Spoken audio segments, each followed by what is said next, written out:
নমস্কার বন্ধুরা, দিশানের রান্নাঘরে সবাইকে স্বাগত। আশা করছি আপনারা সকলেই ভালো আছেন। আজকে আবার একটা নতুন রেসিপি নিয়ে চলে এসেছি। এই যে দেখুন, এইগুলোকে আমরা গাধামণি শাক বলি।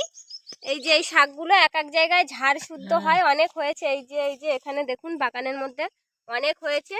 এই শাকগুলো দিয়ে আজকে রেসিপি করব, সেই জন্য ঠাম্মা আর আমি শাকগুলো তুলে নিচ্ছি। দেখুন,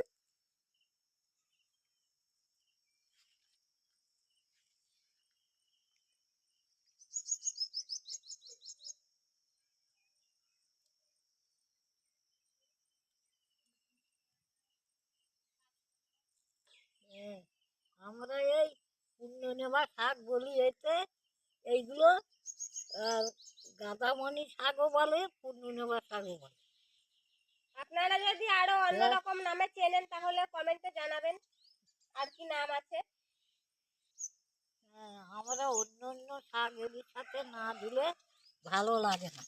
এই যে দেখুন, অন্য শাকও একটু তুলে নিচ্ছি অল্প করে। অল্প এই গাধা শাকটা বেশি দেবো আর অন্য শাকও অল্প করে দেব, কারণ এই শাকটা একটু কষ লাগে শুধু শুধু রান্না করলে।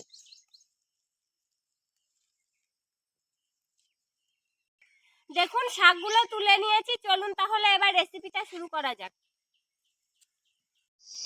দেখুন, সব রকম শাক তুলে নিয়ে চলে এসেছি, তবে এই গাধামণি শাকের পরিমাণটা একটু বেশি দেব আর সব শাক অল্প অল্প অল্প করে দেব, দিয়ে শাকটা ভাজা করব। এবার দেখুন, এই শাকটা ভালো করে পরিষ্কার করে বেছে কেটে নিচ্ছি, কারণ শাকের মধ্যে অনেক পোকামাকড় থাকে, সেই জন্য ভালো করে শাকটা বেছে নিচ্ছি পরিষ্কার করে।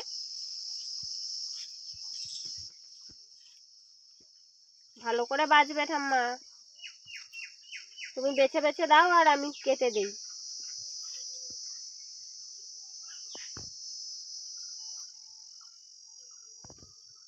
এই গাঁথা শাকগুলো দেখতে তো খুব সুন্দর, গোল গোল পাতা, সুন্দর।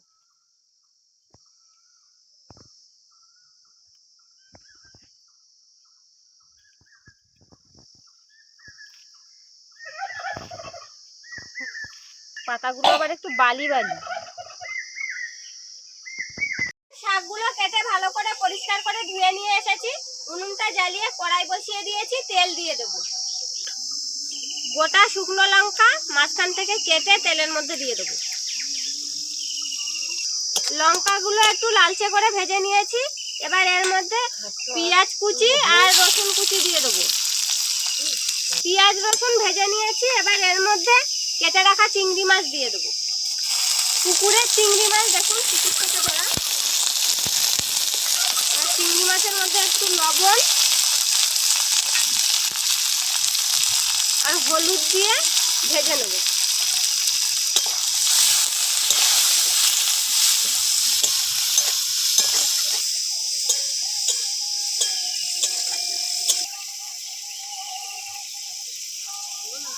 চিংড়ি মাছ ভেজে নিয়েছি, এবার এর মধ্যে কেটে রাখা শাকগুলো দিয়ে দেবো।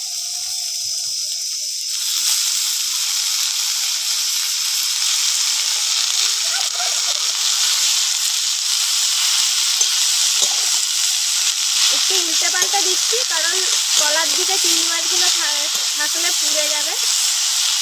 এই শাকের সঙ্গে মিশিয়ে দেবো। এবার এর মধ্যে লবণ আর হলুদ দিয়ে দেবো। শাক যেহেতু কমে অল্প হয়ে যায়, সেই জন্য লবণের পরিমাণটা সবসময় একটু কম দিতে হয়। এবার ঢেকে রাখবো, শাকের থেকে জল বেরিয়ে শাকটা সেদ্ধ হয়ে যাবে। ভাই, দাদা ভাই, আমার ভিডিও দেখছো তো? ভালো লাগছে তো? বন্ধুরা, আপনারা এরকম আরো নতুন নতুন রেসিপি দেখতে আমাদের চ্যানেলটিকে সাবস্ক্রাইব করবেন আর অবশ্যই পাশে থাকা বেল আইকনটি প্রেস করবেন, তাহলে আমরা নতুন কোনো ভিডিও আপলোড করলে নোটিফিকেশন আপনাদের কাছে পৌঁছে যাবে। আর কে কোথা থেকে দেখছেন কমেন্ট করে জানাবেন, তাহলে আমরা আপনাদেরকে ধন্যবাদ জানাতে পারবো। এবার ঢাকাটা তুলে নেব। দেখুন, শাকের কালারটা কত সুন্দর সবুজ হয়েছে আর জল বেরিয়ে শাকগুলো ভালো সেদ্ধও হয়ে গিয়েছে। এইবার ভালো করে এরকম করে উল্টে পাল্টে নেড়ে চেড়ে শাকগুলোকে ভেজে নেব।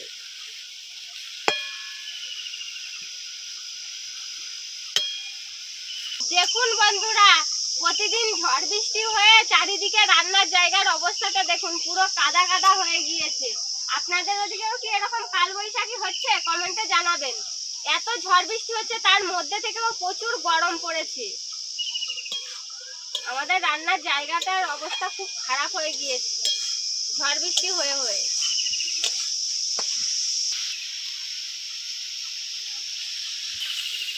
দেখুন শাক ভাজা হয়ে গিয়েছে, কত সুন্দর কালার হয়েছে দেখুন। আর চিংড়ি মাছগুলো উপর থেকে একদম দারুণ দেখাচ্ছে। আপনারাও এরকম ভাবে বাড়িতে ভাজবেন, ভালো লাগবে খেতে। আমাদের আজকের ভিডিওটি শেষ পর্যন্ত দেখার জন্য ধন্যবাদ। ভালো লাগলে লাইক কমেন্ট শেয়ার করবেন। হয়ে গিয়েছে, এবার নামিয়ে নেব।